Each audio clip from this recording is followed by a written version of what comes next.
Bom, eu vou começar, já são 7 horas, né? Hoje eu vou falar já do 15º capítulo, né, do livro da Mulheres que Correm com os Lobos, Clarissa Pinkola Estés. A gente está terminando, né? Finalmente, só falta esse capítulo, na verdade, e um outro próximo, né? Então, hoje nós temos A Donzela Sem Mãos, A Selva Subterrânea, a Iniciação na Floresta Subterrânea. Esse capítulo é muito interessante, tem muito conteúdo e eu pretendo fazer outra live, tá? Porque hoje eu vou falar a história, vou falar alguma coisa, mas não vai dar tempo de falar tudo o que ela comenta a respeito desse capítulo. E ele é muito importante, porque, na verdade, eu acho que ele é um fechamento, né, de todas as histórias do livro. Essa história, ela vai dar, vamos dizer assim, uma amarração de todas as outras situações, né, que aconteceram nas outras histórias. Esse livro, né, eu acho que eu aconselharia as pessoas a lerem, né, a lerem porque, bom, pelo menos é uma coisa assim bem voltada para a mulher, né, para as questões femininas, essa nossa questão, inclusive, com relação a nos conhecermos mais, a olharmos mais para dentro e descobrirmos o que ela chama de mulher selvagem, né? Que seria o nosso verdadeiro eu, né? Os nossos próprios desejos, as nossas vontades, a nossa capacidade de criar, nossa capacidade de realizar nossos sonhos e de fugir dos padrões que a sociedade tenta impor o tempo todo, né? Durante muito tempo, a mulher foi obrigada a dar conta, né, de um padrão que... Oi, Giovana. De um padrão que a sociedade cobra da gente, né? Fomos muito reprimidas, e somos ainda muito reprimidas, né? E sofremos muitas consequências de aceitar essa repressão, né? Então, ela fala muito sobre essa questão feminina, ela fala muito e defende muito o posicionamento da Clarissa, da gente saber sair dessas situações, né? Eu vou falar um pouquinho o que ela fala antes de falar da história, sobre a história da Donzela Sem Mãos. Ela diz o seguinte: a Donzela Sem Mãos fornece material para todo o processo da vida da mulher. Ela trata da maioria das principais jornadas da psique da mulher. Ela cobre uma jornada de muitos anos, o percurso de toda a vida de uma mulher. A Donzela Sem Mãos trata da iniciação da mulher para a sua entrada na floresta subterrânea através do rito da resistência. O termo resistir dá a impressão de significar continuar sem interrupção. Não continuamos só por continuar. A resistência denota que estamos criando algo. Essa selva subterrânea que ela fala, né, seria o mundo oculto do conhecimento feminino. A donzela no conto realiza algumas descidas a essa selva subterrânea, né? Quando ela completa um estágio de descida e de transformação, ela mergulha ainda mais em outro. Esses estágios alquímicos se completam cada um com uma perda, um sacrifício, uma chegada da luz, cada um acompanhando o outro.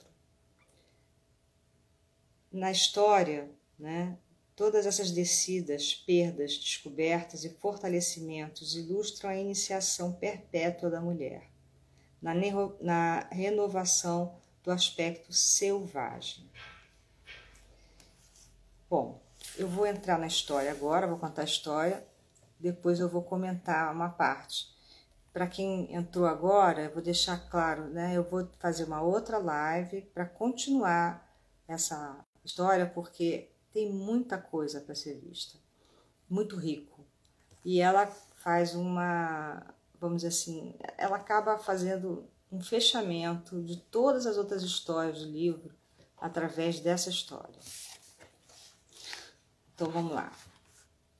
Era uma vez um homem que ficava na estrada e que ainda possuía uma pedra enorme de fazer farinha com a qual moía o cereal da aldeia.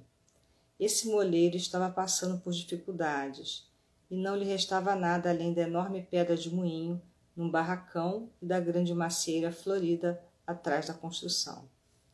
Um dia, quando ele estava na floresta, com seu machado de gume de prata para cortar lenha, um velho estranho surgiu de trás de uma árvore.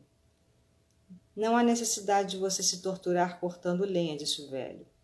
Posso adorná-lo de riquezas se você quiser me dar o que está atrás do seu moinho. O que está atrás do meu moinho, a não ser a macieira florida? Perguntou o molheiro. Aí o homem disse para ele: depois de 3 anos virei buscar o que é meu. O molheiro encontrou sua mulher no caminho. Ela havia saído correndo de dentro de casa, assustada, e virou: marido. Quando bateu a hora, surgiu na casa um relógio mais bonito, nossas cadeiras ficaram enfeitadas de veludo, nossa pobre despensa está repleta de comida, nossas arcas e baús transbordaram de tão cheios. O que foi que aconteceu? E nesse exato momento, anéis de ouro apareceram em seus dedos e seu cabelo foi puxado e preso num arco dourado. Ah, disse o molheiro, assombrado.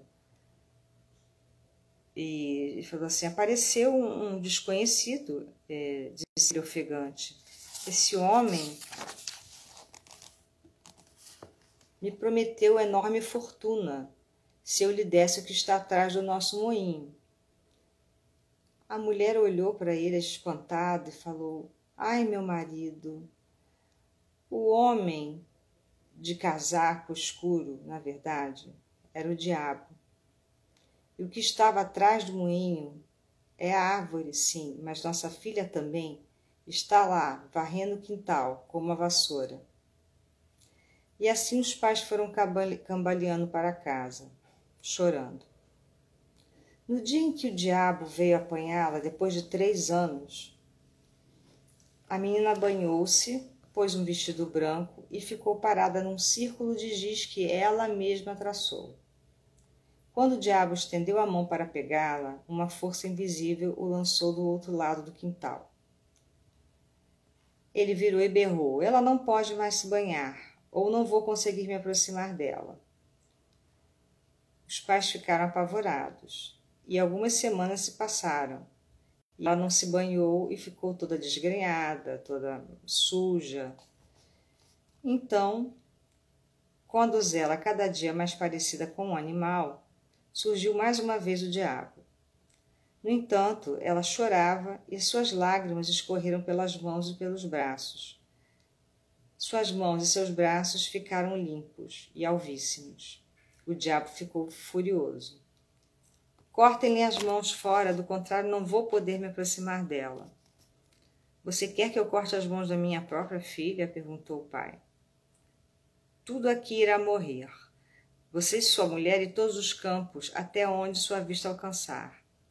O pai ficou apavorado e obedeceu, pediu perdão à filha e começou a afiar o machado. A menina disse: sou sua filha, faça o que deve fazer. E foi o que ele fez. No final, ninguém poderia dizer quem gritou mais alto, se o pai ou se a filha. E assim a menina ficou sem as mãos. Quando o diabo voltou, a menina havia chorado tanto de outra vez, né, que os tocos que restavam dos seus braços estavam também novamente limpos. E ele foi mais uma vez atirado para o outro lado do quintal quando tentou pegá-la. Lançando maldições que provocavam pequenos incêndios na floresta, ele desapareceu para sempre, pois havia perdido todo o direito a ela. O pai envelheceu uns 100 anos, a esposa também, e eles continuaram como podiam. Então o pai fez uma oferta à filha de morar num castelo de imensa beleza e riqueza pelo resto da vida. Mas a filha achou melhor que se tornasse uma mendiga e dependesse da boa vontade dos outros para seu sustento. E foi o que ela fez. Acabou indo pela floresta, caminhando. E o sol do meio-dia fez que o suor escorresse, riscando a sua sujeira do rosto. Ela foi caminhando até que ela chegou num pomar real, pomar do rei, né? Ela não podia entrar, já que o pomar era cercado por um fosso. Caiu então de joelhos, porque estava faminta. De repente um espírito, etéreo, vestido de branco, surgiu e fechou a porta, ou melhor, a comporta, para esvaziar o fosso. A donzela caminhou por entre as pereiras, sabendo de algum modo que cada fruto perfeito havia sido contado e anotado, e que eles eram também vigiados. Mesmo assim, um ramo da pereira curvou-se para que ela o alcançasse, fazendo o galho estalar. Ela pegou a pera e comeu. O jardineiro viu tudo, mas reconheceu a magia do espírito que protegia a donzela e não se intrometeu. No dia seguinte, o rei veio contar suas peras e descobriu que estava faltando uma. Quando lhe perguntou o jardineiro, ele contou o que aconteceu.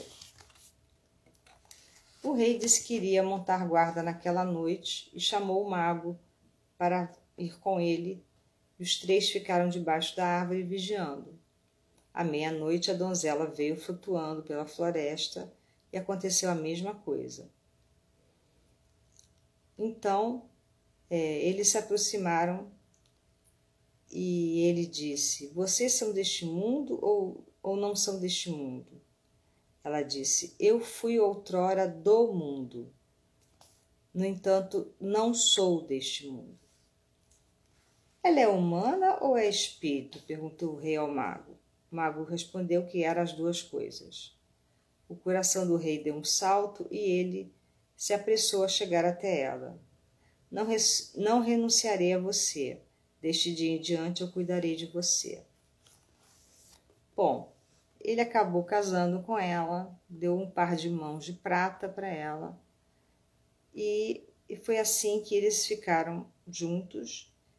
E assim o tempo passou, até que um dia ele saiu para combater num reino distante e pediu à sua mãe, a mãe dele, né, que cuidasse da jovem rainha, pois ele a amava de todo o coração. E disse: se ela der luz a um filho, mande-me avisar imediatamente. A jovem rainha deu luz a um belo bebê. Aí o diabo soube e saiu de trás de uma árvore e fez o seguinte: pegou o mensageiro, fez o mensageiro se cansar quando chegou perto de um rio e dormir. Pegou a mensagem que dizia que a rainha havia dado à luz a uma criança que era metade cachorro. Ele mudou. Ele escreveu isso. A rainha tinha dado à luz a uma criança que era metade cachorro. Quando o rei recebeu a mensagem, ele ficou horrorizado, mas achou aquilo muito estranho. Mandou cuidar do rapaz, que estava cansado, mas pediu que ele de novo trouxesse outra resposta. O rapaz que vinha trazendo a mensagem mais uma vez chegou ao rio e sentiu a cabeça pesada, como se tivesse comido alguma coisa muito ruim. Foi quando o diabo mais uma vez apareceu e trocou a mensagem para: matem a rainha e a criança. Quando a mãe do rei recebeu, abalada, essa ordem, mandou o mensageiro pedindo confirmação. E ficou nessa coisa de um lado para o outro. O diabo trocava as mensagens para outras, até que ele fez o seguinte: escreveu uma última mensagem: guardem a língua e os olhos da rainha como prova de que ela está morta. Quando a velha mãe recebeu a mensagem, ela não conseguiu suportar a ideia de matar a doce rainha. Em vez disso, ela sacrificou uma corça e guardou seus olhos e a sua língua. Em seguida, ela ajudou a jovem rainha a cuidar do bebê e cobriu ela com um véu e levou-a para a floresta. Na tentativa de procurar um caminho, ela procurava passar por cima, pelo meio, por volta do mato. E quase ao escurecer, o mesmo espírito de novo, de branco, de antes, apareceu e a conduziu a uma pobre estalagem de gente muito simples. Lá, uma outra donzela de branco levou a rainha para dentro e mostrou saber seu nome. A criança foi posta num berço. Ela perguntou: como você sabe que eu sou a rainha? Nós da floresta acompanhamos esses casos, minha rainha. Agora descanse. Passaram-se então 7 anos. E durante esses 7 anos, aos poucos, as mãos da donzela, que já não era mais donzela, era rainha, né? Foram voltando. Primeiro como pequeninas mãozinhas de bebê, rosadas como pérolas, depois como mãos de menina e finalmente como mãos de mulher. Enquanto isso, o rei voltou da guerra e a sua velha mãe se lamentou com ele. Por que você quis que eu matasse os 2 inocentes? Perguntou ela, mostrando os olhos e a língua da corça. Ao ouvir a terrível história, o rei não entendeu nada, ficou inconsolável. A mãe viu a dor nos olhos do filho e entendeu que alguma coisa estava errada. Bom, ele acabou saindo, né, e jurou procurar os filhos, o filho e a mulher, durante 7 anos. E foi assim que ele fez. E ele também ficou completamente desgrenhado, não comia, sua barba cresceu, ficou todo sujo. Com o tempo, ele foi cada vez mais perdendo a força, até que ele chegou à estalagem, mantida pelo povo da floresta. E a mulher de branco o convidou a entrar. A mulher colocou um véu sobre o rosto dele e ele adormeceu. Quando ele chegou à respiração do sono mais profundo, o véu se enfunou e escorregou aos poucos do seu rosto. Ao despertar, ele encontrou uma linda mulher e uma bela criança que o contemplavam. Sou sua esposa e esse é seu filho. O rei queria acreditar, mas não via mais aquela donzela sem mãos. Com todas as minhas aflições e com meus bons cuidados, minhas mãos voltaram a crescer, disse ela. E a mulher de branco trouxe as mãos de prata, que ficaram guardadas como um tesouro numa arca. O rei ergueu-se, abraçou a mulher e o filho, e naquele dia houve uma alegria imensa na floresta. Todos os espíritos ocupantes da estalagem fizeram um belo banquete. Depois o rei, a rainha e o filho voltaram para a velha mãe, realizaram o segundo casamento e tiveram muitos outros filhos, todos os quais contaram essa história para outros 100, que contaram essa história para outros 100, exatamente como vocês fazem parte dos outros 100 a quem eu estou contando. Essa é a história. Bom, vamos lá. Agora destrinchar a história, né? A Clarissa vai falar que essa história tem 7 estágios, tá? Então a gente vai olhar para cada um deles. O primeiro estágio seria o pacto sem conhecimento. O segundo estágio, a mutilação. O terceiro estágio, a perambulação. O quarto estágio, encontrando o amor no outro mundo. O quinto estágio, o tormento da alma. O sexto estágio, o reino da mulher selvagem. E o sétimo estágio, o noivo e a noiva selvagem. Eu vou falar hoje sobre o primeiro estágio, o pacto sem conhecimento. O primeiro estágio dessa história tem a ver com a escolha do pai, né? Que falou pro diabo, no caso, que ele aceitava.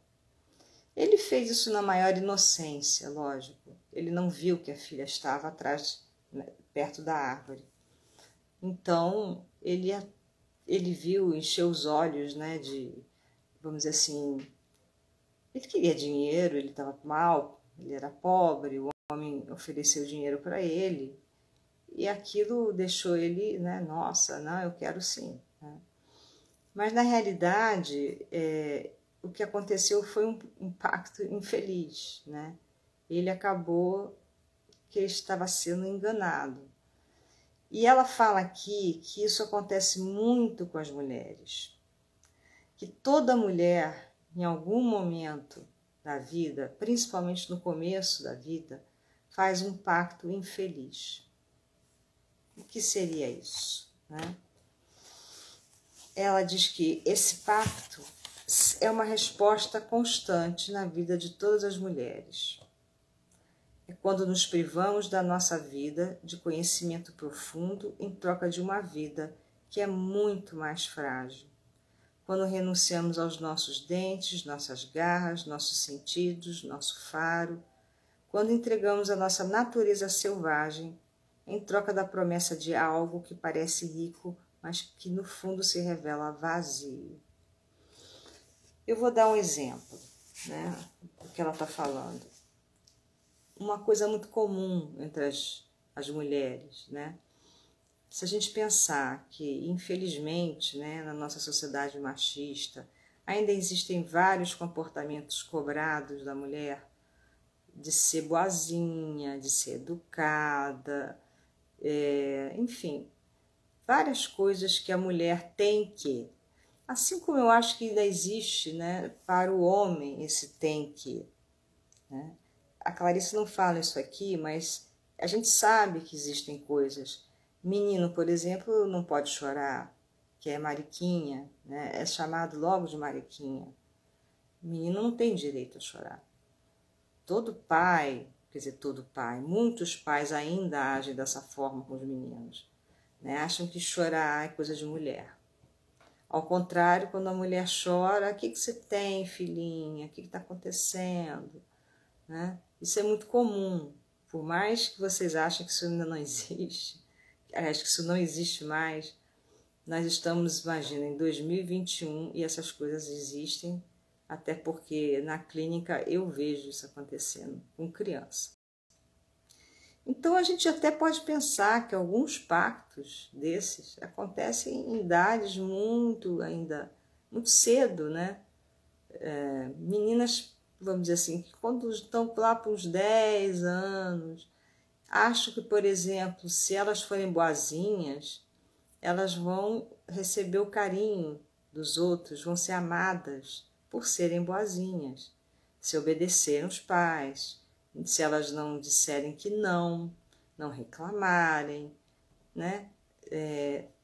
Isso vai aos poucos tirando da gente a nossa natureza, né, real. Se realmente o que a gente deseja é só o amor, é isso, e para ser amado pelo próximo, você tem que ser, entre aspas, boazinha, você tem que sempre dizer, ah, sim, obrigada, enfim, falar alguma coisa que agrade ao outro, agradar sempre ao outro. Será que é esse o preço? Isso é um exemplo, tá? Parece um exemplo bobo, mas não é não. Isso vai construindo na mulher uma identidade, uma coisa falsa até.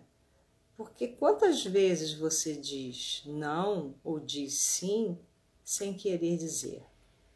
Sem, na verdade, você estar olhando para dentro de você e perguntando se é exatamente isso que você quer. Isso acontece, inclusive, com as mulheres no começo dos relacionamentos. Quantas mulheres dizem sim ou dizem não para agradar o namorado? Quantas mulheres querem, na verdade, agradar aos homens, achando que isso é que vai fazê-los amá-las? E quem disse que, né, fazer o que o outro quer é o que faz o outro te amar? Desde quando? Primeiro que isso é falso. Completamente falso. Você não está sendo verdadeira com a pessoa. Você está fazendo uma coisa forçada. Você está achando que se você for legal, o outro vai gostar de você. Isso pode ir de uma circunstância bem tola, bem pequena, a circunstâncias bem graves, né? As mulheres correm o risco de passarem muitos anos da vida repetindo esse comportamento, né, de agradar o homem. Estou dando exemplo do homem, né, do namorado, marido, querendo agradar a pessoa, achando que é isso que vai prender essa pessoa a ela, e não respeitando a vontade dela mesma, né? Até às vezes deixando de fazer coisas que ela gosta. Quantas mulheres às vezes deixam de trabalhar, de fazer uma faculdade, por exemplo, porque o marido não quer? Isso não existe, gente. Pior que existe. Quantas coisas você pode deixar de fazer, tipo um trabalho, porque o marido não quer que você trabalhe? Eu tenho até hoje pacientes que... Eu tenho em especial esse caso, né, de não trabalhar porque o marido não quer. Por incrível que pareça, né? E, no entanto, a pessoa tem vontade de trabalhar, tem desejo, inclusive, sabe exatamente o que ela gostaria de trabalhar e tem talento para isso. Quer dizer, você está investindo em quê? Em você, no relacionamento? Será que você está investindo em alguma coisa? Ou é um ledo engano, né? Um ledo engano de amor. Amor não é isso. Amor é o outro gostar da gente como a gente é, né? Não existe essa coisa de agradar o outro para ser amada. O amor verdadeiro é quando a pessoa aceita você como você é e vice-versa. Todo mundo tem defeito, gente. Agora, veja bem, defeito também é uma outra coisa relativa. O que é defeito para algumas pessoas não é defeito para outras. Não é verdade? A gente às vezes acha que uma coisa é defeito, tipo, vamos dar um exemplo também, bobo. Ah, não sei, fulano fala muito palavrão. Ah, porque fala merda, fala algumas palavras assim, isso te incomoda. A outra pessoa pode achar isso aí tolo. Ah, besteira, é o jeito dele falar. Não é verdade? Então, às vezes a gente está se forçando até a uma coisa, exemplo, outro, né? Fazer ginástica porque o cara acha bacana a mulher malhada. Será que você quer fazer ginástica? Será que você quer malhar? Será que você quer pegar peso? Será que você está tão incomodada com o seu corpo mesmo? Ou você quer agradar o cara porque ele acha legal a mulher malhada? Essas coisas todas acontecem, pior que acontecem, né? A gente não ouve o nosso interior, o nosso, como ela diz, a nossa mulher selvagem, né? O que ela deseja, o que ela quer realizar ou não. E a gente vive em função dos outros. E no final das contas, muitas vezes os relacionamentos não dão certo. Até não dão certo porque você também começa a se achar escrava do desejo do outro. Quem é que fica feliz se descobrindo escrava do desejo do outro? Ninguém. Chega um momento que, por mais que você goste daquela pessoa, você não vai aguentar. Você vai ver o quanto você está perdendo, o quanto você está se desgastando, enfim, que alguma coisa está errada, né? Alguma coisa ali não bate. Isso aí. E ela fala disso, né? Nós nos privamos da nossa vida, né? Ela fala bem claro isso. Bom, ela fala dessa história da iniciação da mulher, que é a história da donzela, né? Que começa com um pacto infeliz, que seria um pacto desse gênero, que ela fez há muito tempo, enquanto ainda estava entorpecida. Porque a Clarissa lá usa esse termo entorpecida porque ela acha que a pessoa ainda não estava com noção de quem ela era, do que ela queria. Às vezes é muito jovem, é o primeiro namorado, por exemplo, né? Os pais também podem ajudar tranquilamente a criar essa pessoa achando que, enquanto você agradar os outros, você vai ser amada. Então agrade, né? Muitas vezes isso acontece. Isso é dito até. Agrade para ser amado. E não é verdade. Então, ao escolher aquilo que a atraiu como sendo a riqueza, ela cede, em troca, seu domínio sobre algumas partes e muitas vezes sobre todas as partes de sua vida instintiva, criativa e cheia de paixão. Esse entorpecimento psíquico feminino é um estado próximo ao sonambulismo. Ela diz que são pessoas que parecem que vivem como sonâmbulos, né? Semi-dormindo. Acho que essa imagem é bem boa, né? Porque é uma sensação mesmo de... Você não está dentro de você, né? Você não está ciente do que você está fazendo. Você está se deixando levar por uma coisa completamente fantasiosa. Ela volta a falar do pai da história. O pai não percebe um dos fatos mais básicos que intermediam entre o mundo da alma e o mundo da matéria, ou seja, que muitas coisas que se apresentam a nós não são como aparentam ser à primeira vista.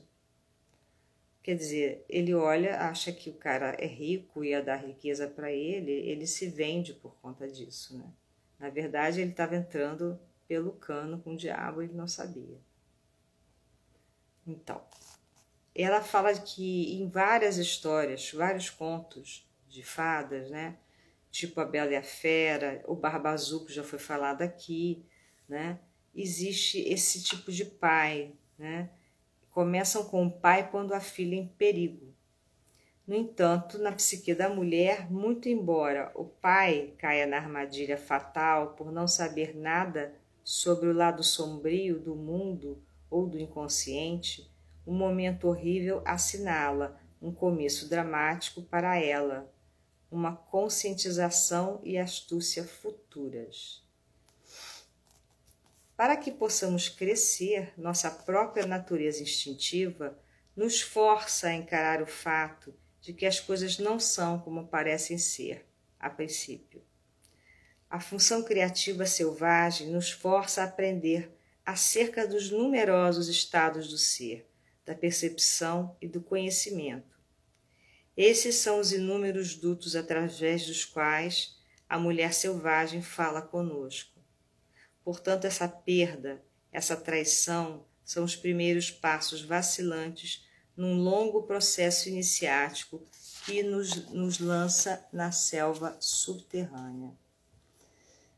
A mulher que passou pela queda da própria inocência é considerada especial, em parte, por ter sido ferida, mas muito mais porque persistiu, porque está se esforçando para entender, para descascar as camadas das suas percepções e defesas, a fim de ver o que está subjacente. Nesse mundo, sua perda de inocência é tratada como um rito de passagem. Ela é aplaudida por poder agora ver com mais clareza. Quer dizer, ela diz isso, esse fato de você, entre aspas, ter sido enganado ou se enganar, se deixar enganar, acaba forçando você a ir buscar seu caminho de verdade. Nós todas temos uma história, né, de cair no conto do vigário, como diz o outro. Mas também isso é bom, por um outro lado, porque é um rito de passagem, como ela fala aqui.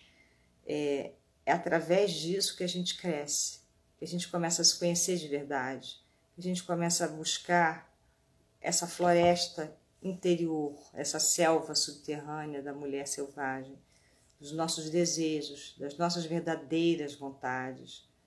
É um caminho longo, cheio de armadilhas, mas é um caminho necessário para crescer.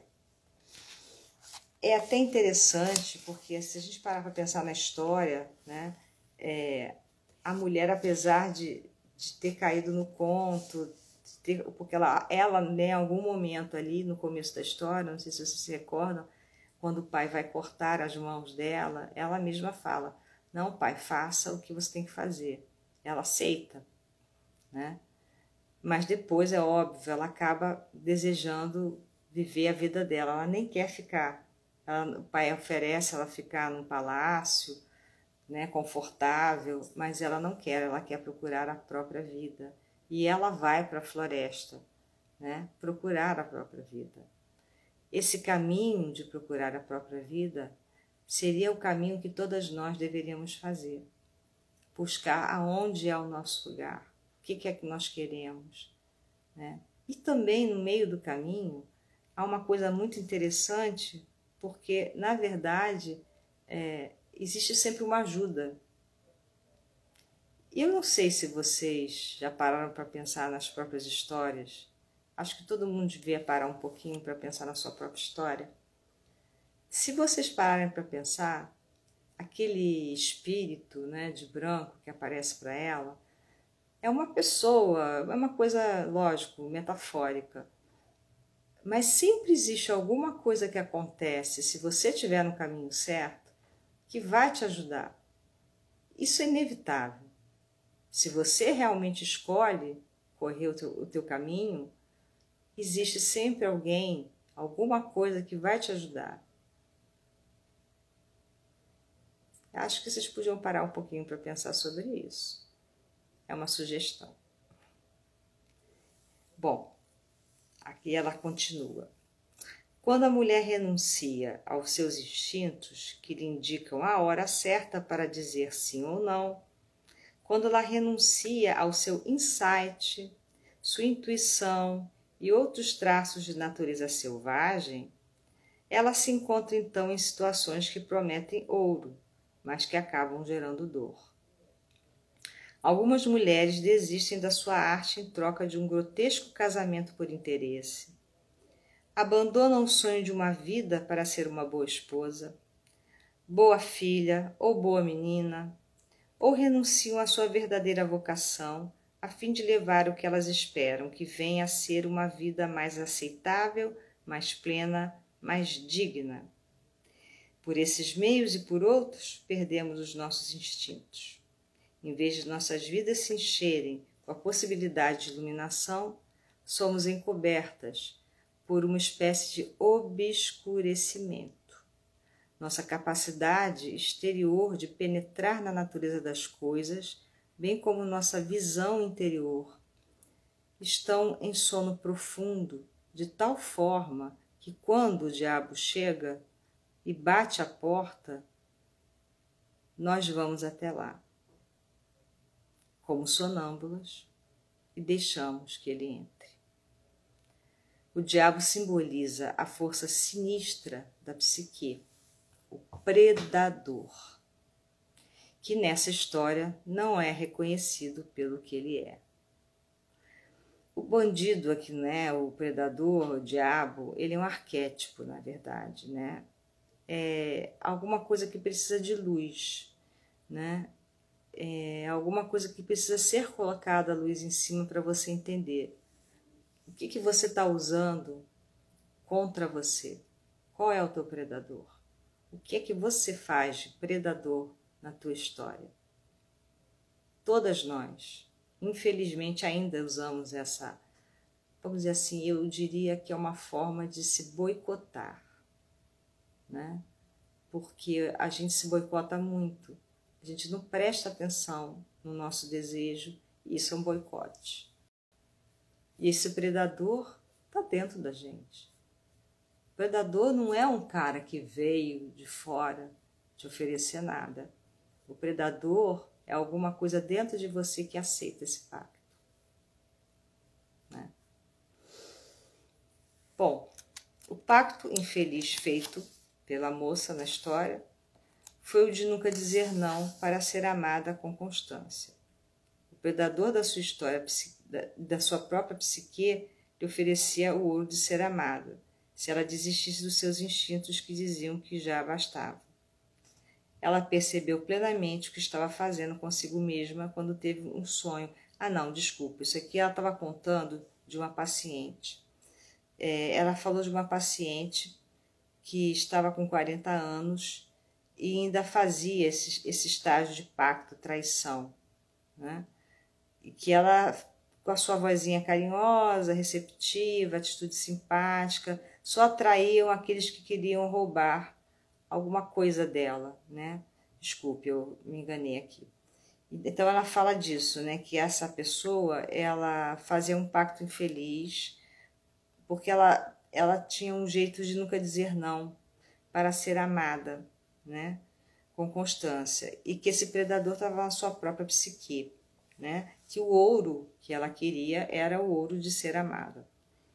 Enfim, é aquela coisa que eu falei, né? A gente quer trocar a nossa própria vontade, achando que fazendo o que os outros querem, a gente vai ganhar o ouro, o amor do outro, enfim. Né? Não é por aí. Né? A gente tem que buscar os nossos próprios recursos, nosso próprio amor próprio. Né? Até porque uma pessoa só vai gostar de você de verdade, eu vou repetir isso, né? Se ela gostar de você como você é. Para que isso aconteça, nós temos que gostar de nós mesmos primeiro. A gente tem que começar a olhar o que nós temos de bom. Quem é que não tem coisas boas, gente? Pelo amor de Deus. Né? O problema é que às vezes não reconhece. A gente não reconhece. A gente é tão às vezes esmagado, né, na infância pelas normas da sociedade ou pelos pais, ou por avós, tios, enfim, as figuras que passam na nossa vida podem ser diversas, que a gente acaba sem saber direito quem a gente é, o que a gente quer, né? E acabar fazendo isso. Não, eu vou fazer o que o fulano falou que eu tenho que fazer para que eu conquiste o coração das pessoas, para conquistar amigos, para conquistar marido, para conquistar filhos. Existem mães que fazem coisas pelos filhos absurdas. Até isso aí é uma coisa, né, que acontece. Isso vai sendo carregado anos a fio, às vezes, nas nossas vidas. Se a gente não consegue detectar que nós mesmas estamos nos boicotando, estamos enganadas, entorpecidas, como ela fala, sonâmbulas, né? Até onde, até que idade, até o final da nossa vida podemos levar isso? Esse é o perigo. Mas é difícil. Como eu falei, em algum momento, alguma coisa acontece. Esse caminho, né, esgota. Você acaba descobrindo que você tem que andar por outro caminho.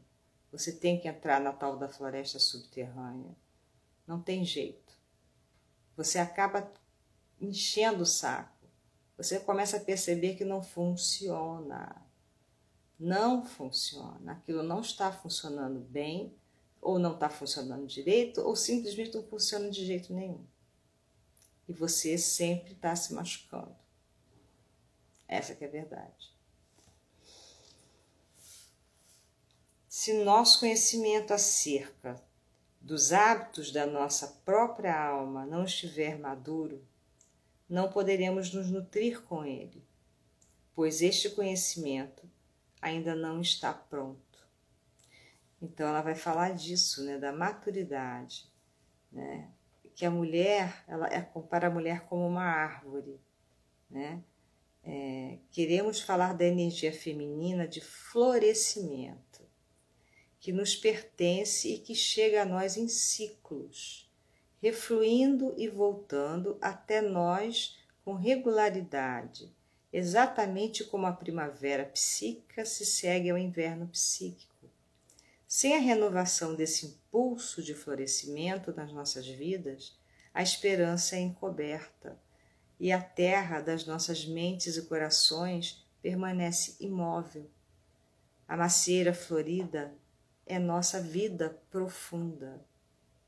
Então, deixemos que a nossa macieira, as nossas árvores, né, deem frutos, deem flores, né? A gente tem que entender que nós temos... A mulher realmente tem até música, né? Mulher de fases, não tem? É a pura verdade, né? A mulher tem ciclos, os homens também têm ciclos, né? Aqui, no caso, no livro, ela não fala disso, mas a gente sabe que todos nós temos ciclos, que todos nós temos invernos, verões, outonos, primaveras, todos nós precisamos reconhecer os nossos ciclos, todos nós precisamos entender a nossa necessidade de amadurecimento, né? Quando eu falo em amadurecimento, não é uma coisa chata, não é uma coisa se tornar um adulto carrancudo, um adulto, como é que eu vou dizer, dolorido. Não, pelo contrário. É encontrar você mesmo. O amadurecimento é descobrir quem você é, o que você quer, que diabo de fruto você quer criar, cara. Que fruto você quer dar, né, para você mesmo, na verdade, né?